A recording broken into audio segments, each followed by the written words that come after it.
The puddle that changed a town. In the quiet town of Willow Creek, Virginia, where the days unfolded like pages in a well-worn book, a single moment set off a chain of events that no one saw coming. It was a damp April morning, the kind that left the air heavy and the sidewalk slick. James Hargrove, a 68-year-old black veteran, stepped off the county bus at the corner of Elm and Main. His old wool coat hung loose on his shoulders, and his cane clicked softly against the pavement. Under his arm, he carried a manila envelope, medical records from the VA, sealed tight. He moved carefully, avoiding the puddles that dotted the street. But as he crossed, a silver Cadillac SUV roared around the corner, hitting a wide puddle and sending a wave of muddy water crashing over him. His pants were soaked, his envelope ruined, and the driver didn't even slow down. Behind the wheel was Evelyn Porter, a name that carried weight in Willow Creek. An art collector with a sprawling estate, she was known for her charity galas and sharp tongue. To her, the splash was a fleeting inconvenience, barely registering as she sped toward a gallery meeting. But to James, standing drenched on the curb, it was something else, a reminder of how some people move through life without seeing others. He didn't curse or shout. He just bent down, gathered his soggy papers, and kept walking. A teenager, Marcus, saw it all from the gas station across the street. She didn't even look back, he muttered to his coworker. And in Willow Creek, where gossip traveled faster than the morning bus, that moment wouldn't stay quiet for long.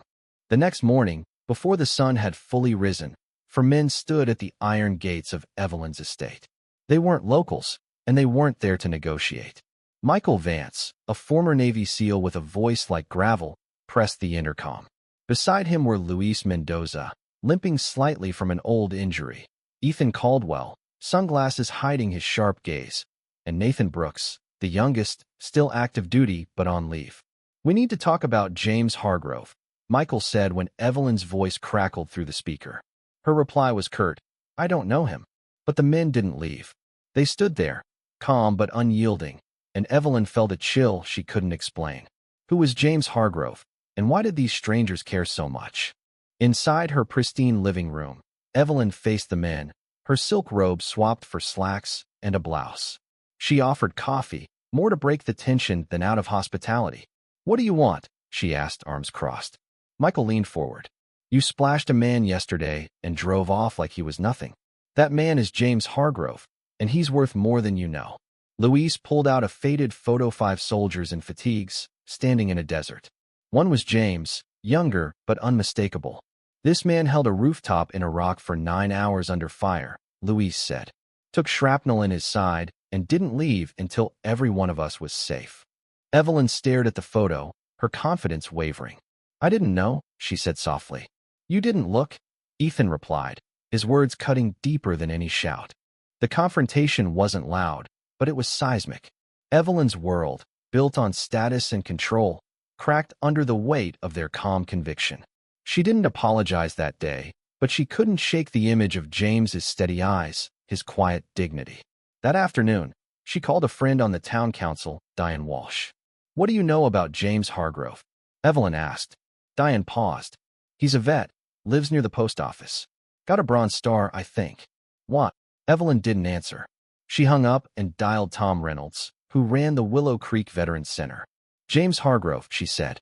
"Tell me about him." Tom's voice tightened. "He's the kind of man who'd carry your groceries and never ask for thanks." "What's this about, Evelyn?"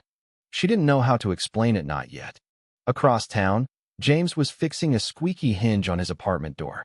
He didn't know about the men at Evelyn's gate or the whispers spreading through Willow Creek. He just wanted the noise to stop. His phone buzzed with a text from Michael. "She let us in." James didn't reply. He stepped onto his porch, squinting into the afternoon light, and wondered what kind of door had really opened. Evelyn couldn't let it go. That night, she sat at her dining table, the photo of James and his squad in front of her. She searched online, digging through old military newsletters. One article, buried in a 2003 archive, stopped her cold. Staff Sergeant James Hargrove remained under heavy fire in Fallujah, sustaining injuries but refusing evacuation until his squad was extracted. She read it 3 times, her hands trembling. This wasn't just a man she'd splashed. This was a hero she'd never seen, living 3 blocks away. The next day, Evelyn drove to James's apartment. No driver, no entourage, just her, in a simple sweater and flats. James opened the door, one eyebrow raised. "I'd like to talk," she said. He stepped aside, and they sat in his modest living room. "I didn't know who you were," Evelyn began. "I figured," James replied, his voice even. "I didn't stop. I didn't even see you," she admitted. "I wasn't invisible," he said, and those words hit her like a slap.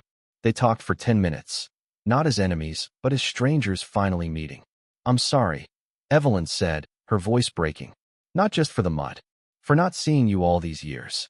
James nodded. "I've had worse thrown at me. But it mattered." Evelyn didn't stop there. She visited the Veterans Center, a squat building she'd passed 1,000 times without a glance. Tom showed her around photos of local vets on the walls, a support group in session, a kitchen where volunteers served hot meals. One photo caught her eye. James, younger, in uniform. "Do people know what he did?" she asked. Tom shook his head. "James doesn't shout his story. He lives it." Evelyn's resolve hardened. "I want to help," she said. Tom raised an eyebrow. "Then talk to Linda. She's been fighting for homeless vets for years." Evelyn nodded, already planning. 2 weeks later, the Willow Creek Community Center was packed. No wine or string quartet, just folding chairs and a mix of veterans, shopkeepers, and teens. James sat in the back, unnoticed. Evelyn took the podium, no speechwriter, just her notes.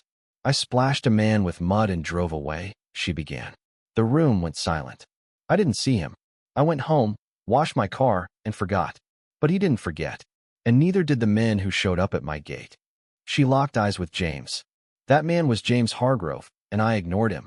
I'm here to do something about it." She unveiled a blueprint. The Evelyn Porter Foundation would fund a new Veterans Center wing workshop, therapy rooms, free VA transport. The crowd murmured, then clapped, the sound growing. When the room cleared, James approached her. "You said what needed saying," he told her. He handed her the photo from Fallujah. "This is yours now." Evelyn's eyes welled up. "Thank you," she whispered. James smiled faintly. "Try fishing sometime. Clears the head." She laughed, and they parted not friends, but equals. Willow Creek changed after that. People nodded to James on the street. A young mother in an SUV stopped to let him cross, smiling as he waved. At the corner store, Marcus high-fived him. "That community center thing was awesome," he said. James just smirked and left $1 in the tip jar. Evelyn kept showing up at the Veterans Center, carrying boxes, no cameras in sight. The town slowed down, looked closer, asked names instead of assuming. One sunny afternoon, James sat on his porch, crossword in hand. The world felt lighter, not perfect, but right. Evelyn, across town, taped the Fallujah photo to her office wall, a reminder to keep seeing. And Willow Creek, once blind to its quiet heroes, learned to open its eyes. What do you think about James's story? Should Evelyn have faced harsher consequences, or was her change of heart enough? How do you view the small injustices like a splash of mud that go unnoticed every day?